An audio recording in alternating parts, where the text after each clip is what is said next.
Hi. கொஞ்ச நாளாவே நெகட்டிவா ஃபீல் பண்றனால, சரி மகாதேவர பார்த்து பேசினா எல்லாம் சரியாயிரும்னு காலையிலே பாசிட்டிவா மகாதேவர் கோயிலுக்கு போயிட்டு இருக்கிற பிரச்சனையெல்லாம் சொல்லி புலம்பிட்டு, அப்படியே கோயில் குளத்துல இருக்க மீன், புறாலாம் பார்த்து அவங்களுக்கு அவலெல்லாம் வாங்கி போட்டு, கொஞ்ச நேரம் அங்கேயே டைம் ஸ்பெண்ட் பண்ணதுக்கு அப்புறமேட்டு, அங்கேருந்து கிளம்பி வர வழியிலே ஒரு ஹோட்டல்ல ஏறி தோசை சாப்பிட்டோம். தோசை, உளுந்த வடை, சாம்பார், சட்னி எல்லாம் சேர்த்து நல்லா சாப்பிட்டுட்டு வீட்டுக்கு வர ஒட்டி ஒரு ப்ளம்ஸ் எடுத்து சாப்பிட்டேன். அது கொஞ்சம் இனிப்பா இருக்கும்னு எதிர்பார்த்து தான் எடுத்தேன். ஆனால் அது ரொம்ப புளிப்பா இருந்துச்சு. கலரை பார்த்து ஜட்ஜ் பண்ணக்கூடாதுன்னு இதில் தெரிஞ்சு போச்சு.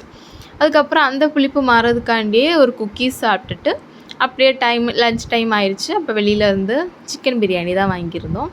சிக்கன் பிரியாணி சாப்பிட்டுட்டு எப்போவுமே பிரியாணியோ இல்லை ஏதாவது ஒன்று சாப்பிட்டா அப்படியே ஒரு ஸ்வீட் கிரேவிங்ஸாக இருக்கும். சரின்னு ஒரு மஞ்சு இருந்துச்சு. மஞ்சு எடுத்து சாப்பிட்டுட்டு ஒரு குட்டி தூக்கம் போட்டு எந்திரிச்சா உடனே ஒரு கட்டன் சாயாவும் முட்டை போண்டா அப்புறம் இந்த மிளகா பஜ்ஜிலாம் வாங்கியிருந்தாங்க.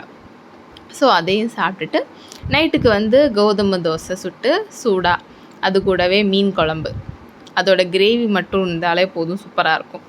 அதுவும் சாப்பிட்டு தூங்கிட்டேன். டாட்டா.